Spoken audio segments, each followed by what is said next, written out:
సహజంగా మనం చూస్తూ ఉంటాం కదా సతీష్ గారు, పవన్ కళ్యాణ్ కి ఈగ వాలిన తట్టుకోలేని వీరాభిమానులు ఉంటారు.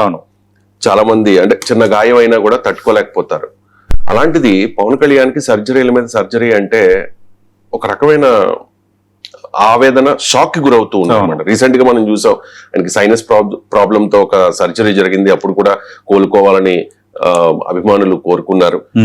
మోదీ కూడా ట్వీట్ చేశారు కదా, తొందరగా రికవర్ అవ్వాలి అని చెప్పి పరామర్శించారు కూడా హైదరాబాద్ లో.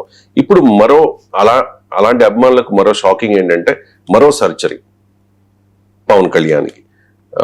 అంటే ఏంటి అసలు పవన్ కళ్యాణ్ కి ఏమైంది? రైట్, ఇప్పుడు అందరిలో జరుగుతున్న చర్చ పవన్ కి ఏమైంది, ఎందుకు ముంబై వెళ్లాల్సి వచ్చింది అని. సరే, ముంబై వెళ్ళారు, అక్కడ ముఖ్యమంత్రిని కలుస్తున్నారన్న అంశం ఒకటి ఉన్న ప్రధాన ఉద్దేశం, ఆయన ధీరుభాయ్ అంబానీ ఆసుపత్రిలో భుజాలకి శస్త్రచికిత్స చేసుకుంటున్నారు. ముందు 1 by 1 మాట్లాడదాం. ప్రజెంట్ ఆయనకున్న సమస్య ఏంటంటే రొటేటర్ కఫ్ గాయం అనేది. యాక్చువల్గా గతంలోనే సైనస్కి సంబంధించి ఇబ్బంది వచ్చేటప్పుడు హైదరాబాద్లో ఆయన శస్త్రచికిత్స చేసుకున్నారు. అదేంటంటే ఒక ఎండోస్కోపిక్ ద్వారా లోపల సైనస్కు కారణమైన వాపును తగ్గించడం, మొత్తం అదంతా క్లియర్ చేయటం అనేది అప్పుడు జరిగింది. జరిగిన తర్వాత ఈ రొటేటర్ కఫ్తో కూడా ఆయన బాధపడుతున్నారు. సమస్య ఏంటంటే ప్రధానంగా కొంతకాలంగా ఆయన ఈ 2 భుజాల్లో తీవ్రమైన నొప్పితో బాధపడుతున్నారు. అంటే ఈ నొప్పి వల్ల ఏమవుతుందంటే ఈ రొటేటర్ కఫ్ భాగానికి తీవ్రంగా గాయం ఏర్పడింది. ఆయన చెయ్యి ఎత్తటంలో ఇబ్బంది పడుతున్నారు, కొంత హ్యాండ్ మూవ్మెంట్ చేయటంలో ఇబ్బంది పడుతున్నారు. ఇలాంటి సమస్యలను కూడా వస్తున్నాయి. ముందుగా అసలు ఈ రొటేటర్ కఫ్ గాయం అంటే ఏంటి, ఎందుకు పవన్ కళ్యాణ్ అక్కడ చికిత్సకు వెళ్ళారు, దానికి కారణమైన ఈ రొటేటర్ కఫ్ గాయం అంటే ఏంటో మనం ఫస్ట్ తెలుసుకుందాం. యాక్చువల్గా మన భుజం ఏదైతే ఉంటుందో అది కేవలం ఒక సాధారణ కీలు కాదు. ఈ చెయ్యిని మనం అన్ని దిశల్లో తిప్పడానికి, పైకి ఎత్తడానికి, అలాగే బరువులు మోయడానికి ఈ భుజం చుట్టూ మనకి 4 ప్రధాన కండరాలు ఉంటాయి. వీటిని ఎముకలు అనుసంధానించే స్నాయువుల్లాగా కలిసి పనిచేస్తామట ఈ కండరాలు. ఈ మొత్తం వ్యవస్థనే రొటేటర్ కఫ్ అంటారు. అందులోనే ఉంది రొటేటర్ కఫ్ అంటే ఈ చేతిని అన్ని విధాలుగా 4 వైపులా తిప్పడానికి 4 కండరాలు అనేవి మనకి ఉపయుక్తంగా, అంటే మనకి అవి ఉపయోగపడతాయి. ఇప్పుడు ఈ సమస్య ఏంటి, ఈ భాగంలో గాయం అయితే మొదట స్వల్ప నొప్పితో ప్రారంభమై క్రమంగా చెయ్యి పైకెత్తడం కూడా ఇబ్బందిగా మారుతుంది. బట్టలు ధరించటం, వస్తువులను ఎత్తటం, వాహనం నడపడం, రాత్రి వైపు ఒకవైపు పడుకోవటం వంటి సాధారణ పనులు కూడా చాలా బాధాకరంగా మారుతాయి. ప్రస్తుతం ఆ సమస్యతో ఆంధ్రప్రదేశ్ డిప్యూటీ సీఎం జనసేన అధినేత పవన్ కళ్యాణ్ బాధపడుతున్నారు. ఈ గాయం మరింత తీవ్రంగా ఉంటే ఖచ్చితంగా శస్త్రచికిత్స చేయాల్సిందే. మందులు, ఫిజియోథెరపీతో మాత్రం సరిపోక ఖచ్చితంగా శస్త్రచికిత్స కూడా అవసరం అవుతుంది. ఆల్రెడీ మనకు తెలిసిన ఇన్ఫర్మేషన్ ఏంటంటే దీనికి సంబంధించి ఆయన ఆల్రెడీ కొంత ఫిజియోథెరపీ ఇవన్నీ చేస్తున్నారు, కానీ అది వర్కౌట్ అవ్వలేదు.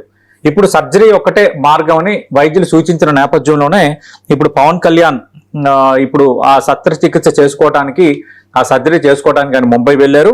ప్రధానంగా ఎన్నికల ప్రచారం కానీ, భారీ ర్యాలీలు, అభిమానుల మధ్య జరిగే తోపులాట్లు, నిరంతర శారీరక శ్రమ వల్ల ఈ గాయం క్రమంగా తీవ్రరూపం దాల్చినట్టుగా మనకి తెలుస్తోంది. ఇప్పుడు 2 భుజాల్లోనూ పవన్ కళ్యాణ్కి కండరాలు దెబ్బతిన్నాయి. ఇప్పుడు దీనికి సంబంధించి ఇప్పుడు చికిత్స చేయబోతున్నారు. ఎప్పటి నుంచో సర్జరీ చేయాలని కోరుతున్నా బిజీ షెడ్యూల్స్ ఉండడం వల్ల, ప్రభుత్వ కార్యక్రమాలు ఉండడం వల్ల ఆయన దాన్ని వాయిదా వేస్తూ వచ్చారు. ప్రధానంగా మనం గతంలో కూడా మనం చూసాం, యాక్చువల్గా ఈ రొటేటర్ కఫ్కి సంబంధించి కొంత తీవ్రత పెరిగింది అన్నది మనకు అందుతున్న లేటెస్ట్ ఇన్ఫర్మేషను. ఆల్రెడీ జనసేనకు సంబంధించిన నేతలు కూడా కొంత కన్ఫర్మ్ చేశారు. ఏంటంటే ఈ 2 భుజాల్లో తీవ్రమైన నొప్పితో చేతులు పూర్తిగా కదిలించడంలో ఆయన ఇబ్బందులు పడుతున్నారు అని జనసేన నేతలు కొంచెం కన్ఫర్మ్ చేశారు ఈ అంశాన్ని. ఈ రొటేటర్ కఫ్కి ఇప్పుడు శస్త్రచికిత్స అయితే జరగబోతుంది. జరిగిన తర్వాత కొంచెం ఆ 2 భుజాలు అనేవి కొంచెం ఈజీగా పనిచేయటం, ఆయన ఈజీగా కొంచెం మూవ్ అవడానికి ఒక అవకాశం కలుగుతుంది.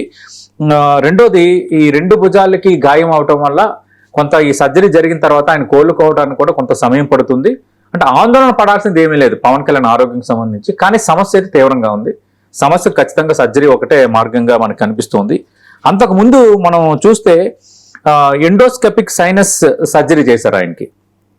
అంటే ముక్కుపై బయట నుంచి కోత పెట్టి ఆపరేషన్ కాదు ఇది.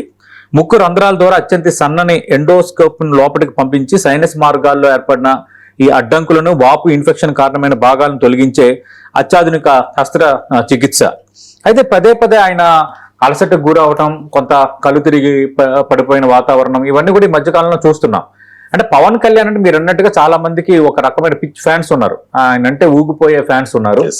అలాగే రాజకీయ నాయకుడుగా, జనసేన అధినేతగా ఆయనకి రాజకీయంగా కూడా ఫ్యాన్ ఫాలోయింగ్ ఉంది. ఇప్పుడు ఒక డిప్యూటీ సీఎం గా ఆయన ఉన్నారు. కానీ పదే పదే ఆయన ఆరోగ్యం పరంగా ఇబ్బందులు తలెత్తడం అనేది పవన్ కళ్యాణ్ అభిమానుల్ని, వాళ్ళ కుటుంబ సభ్యులని కూడా కొంత కలవరానికి గురి చేస్తోంది. ఈ నేపథ్యంలో ఆయనకున్న ప్రధాన సమస్య సైనస్ సంబంధించింది, అది క్లియర్ చేసుకున్నారు. ఇప్పుడు ఈ భుజాలు, ఈ కండరాల నొప్పులకు సంబంధించి మనం ఇందాక ప్రస్తావించినట్టుగా ఈ రొటేటర్ కఫ్ గాయానికి ఇప్పుడు ధీరుభాయ్ అంబానీ ఆసుపత్రిలో ఆయన చికిత్స తీసుకోబోతున్నారు. ఈ సర్జరీ అనేది కొంచెం కీలకమైన సర్జరీయే. ఈ సర్జరీ అయిన తర్వాత అయితే కొన్ని వారాల పాటు ఆయన రెస్ట్ తీసుకునే అవకాశం అయితే ఉంది. ఇది అసలు పవన్ కళ్యాణ్కి అందరూ అడుగుతున్నారు, ఏమైంది, ఏ సమస్య మీద వెళ్ళారు, రొటేటర్ కఫ్ అంటే ఏంటి, వాటికి సంబంధించి ఇది మన క్లారిటీ.